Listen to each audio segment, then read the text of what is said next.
Shri Ramnath Kovind, Governor of Bihar, Venerable Khamba Lamba Demrel from Mongolia, Venerable Ming Kuangxi from Taiwan, Venerable Thi Thien Tam from Vietnam, Venerable Telo Tukku Rinpoche from Russia, Venerable Banagala Upatissa from Sri Lanka, Venerable Lama Lobjang, my minister colleague, Shri Kiran Rijiju, Minister Liangpo Nangbe Dorji of Bhutan, Minister Bayor Satak of Mongolia, Venerable members of the Mahasangha, visiting ministers and diplomats from foreign countries. I am very happy to be in the midst of all of you. I feel very blessed to be here at Bodh Gaya. After Pandit Jawaharlal Nehru and Atal Bihari Vajpayee, I have the opportunity to visit this sacred place. I am meeting you all on a very special day. Today, we in India are observing Teachers' Day to commemorate the birth anniversary of our second president, a great scholar and a teacher, Dr. Sarvapalli Radhakrishnan. In this symposium, we have been talking about one of the most impactful teachers in world history, Gautam Buddha. His teaching have inspired millions of people over centuries. Today, we are also celebrating Janmashtami, the day Lord Krishna was born. The world has so much to learn from Lord Krishna. When we talk about Lord Krishna, we say, Sri Krishnam Vande Jagat Gurum. Sri Krishna, the teacher of all teachers and the Guru of all Gurus. Both Gautam Buddha and Lord Krishna have taught the world so much. The themes of this conference, in a way, are inspired by the values and ideals given by these two greats. Sri Krishna gave his message before the start of the Great War in the Mahabharata. And Lord Buddha repeatedly emphasized on rising above warfare. The message by both of them was about establishing dharma. Both of them gave great prominence to principles and processes. Gautam Buddha gave the Eightfold Path and the Panchashil, while Sri Krishna gave valuable lessons of life in the form of Karma Yoga. These two divine souls had the strength to bring people together, rising above differences. Their teachings are most practical, eternal, and are more relevant in this day and age than ever before. The place where we are meeting makes it even more special. We are meeting in Bodh Gaya, a land that has distinctive place in the history of humankind. This is the land of enlightenment. Years ago, what Bodh Gaya got was Siddhartha. But what Bodh Gaya gave to the world was Lord Buddha, the epitome of knowledge, peace, and compassion. This is therefore the ideal venue for a dialogue and a meeting here on the auspicious day of Janmashtami and the special day of Teachers' Day make this unique. It was my great privilege to have participated in the inaugural function of the first International Hindu-Buddhist Initiative on Conflict Avoidance and Environmental Consciousness, hosted by the Vivekananda International Foundation and Tokyo Foundation with the support of the International Buddhist Confederation at Delhi day before yesterday.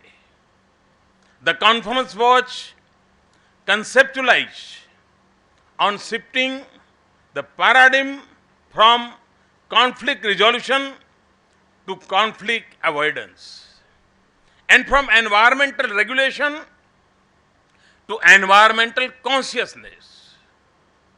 I had shared my sum of thoughts on the two critical themes which are threatening humanity as no other challenge before.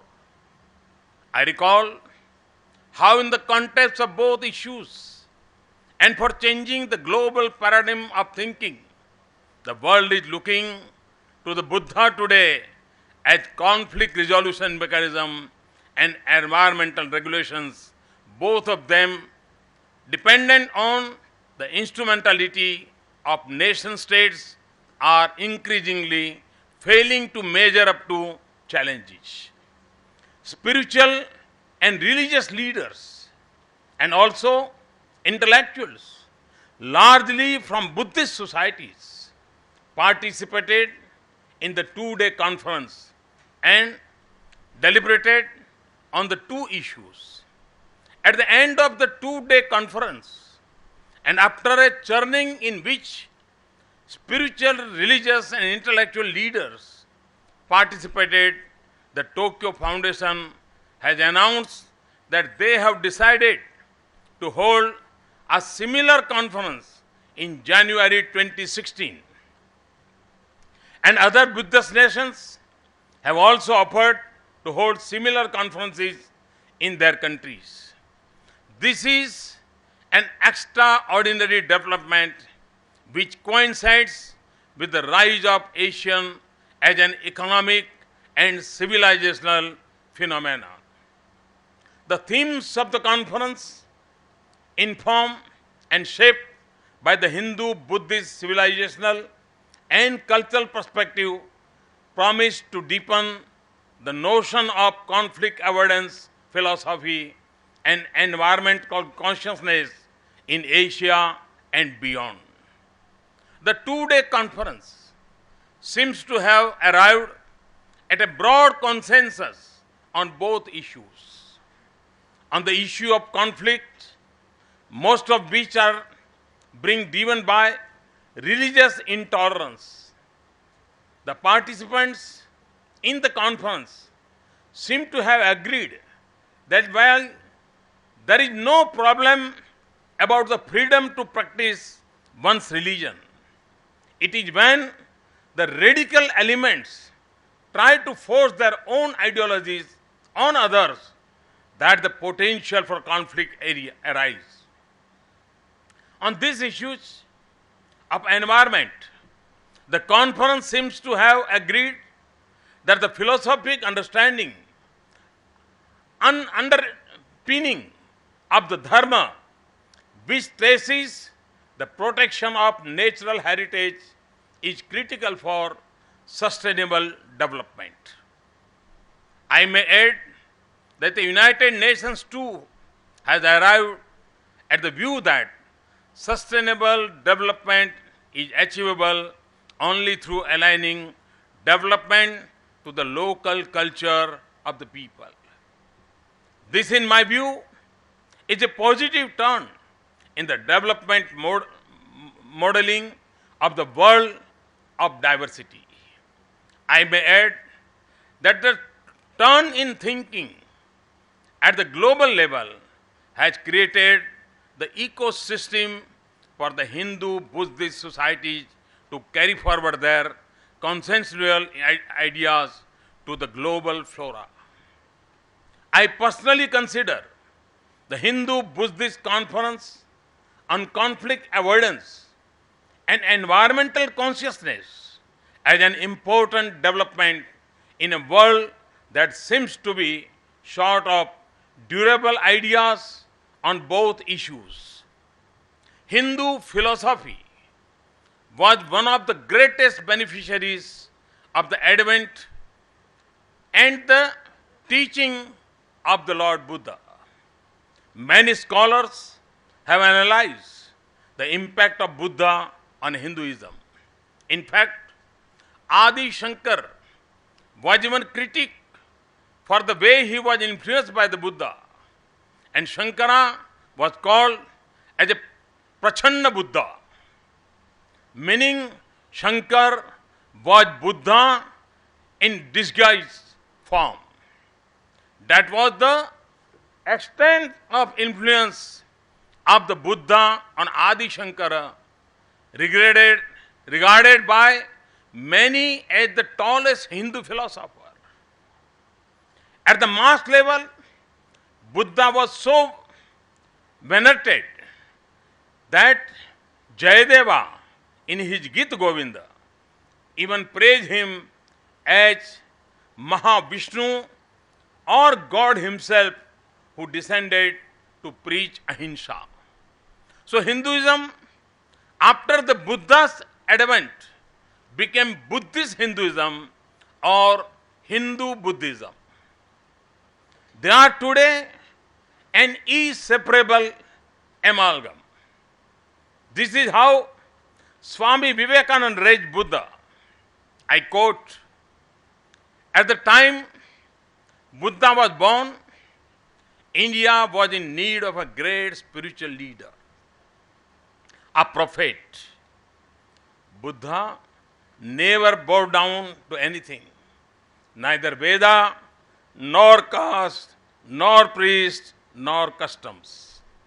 He fearlessly reasoned so far as reason could take him. Such a fearless search for truth and such love for every living thing the world has never seen. Buddha was more brave and sincere than any teacher. Buddha was the first human being to give to this world a complete system of morality. He was good for good's sake. He loved for love's sake. Buddha was the great preacher of equality. Every man and woman had the same right to attain spirituality. That was his teaching. I would personally call India Buddhist India, as it has imbibed all the values and virtues of the teachings of Buddha by the religious scholars, incorporating them in their literature. When this highest tribute is paid by one of the great Hindu philosophers, would it be wrong to call today's Hinduism in quality and substance as a Buddhist Hinduism? Buddha is the crown jewel of the Indian nation, which accepts all ways of worship of all religions. This quality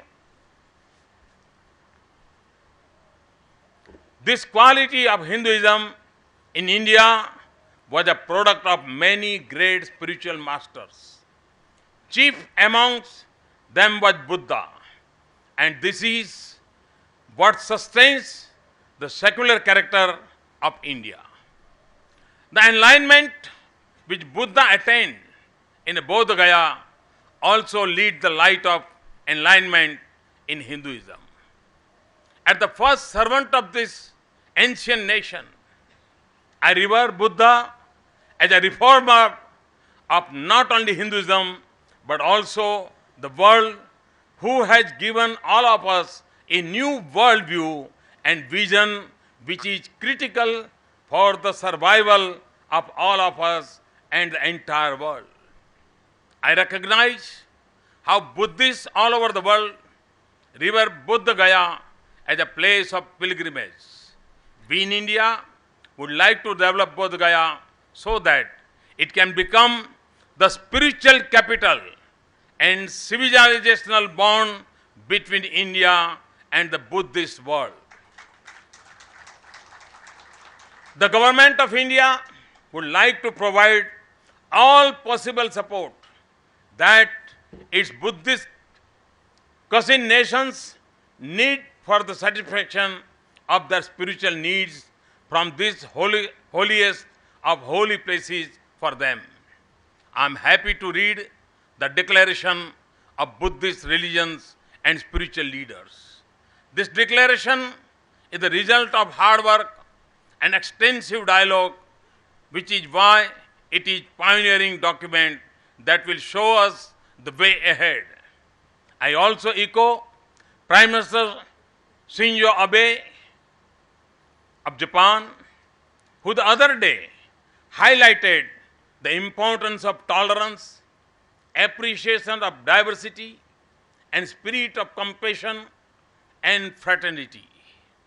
His message to this August gathering and his continuous support for furthering this initiative is a matter of great strength for us. Once again, my congratulations and best wishes to you all. This conference has raised a hope and urge to go beyond clash and create a dialogue framework for civilizational harmony and world peace. I wish you well in your constant and determined efforts to ensure that our wisdom reaches the future generations, and that too in a manner in which they can practically relate to. This is essential not for us for them, but for the progress of the entire human race and the beautiful surroundings which we have got from Mother Nature. Thank you very much. Thanks a lot.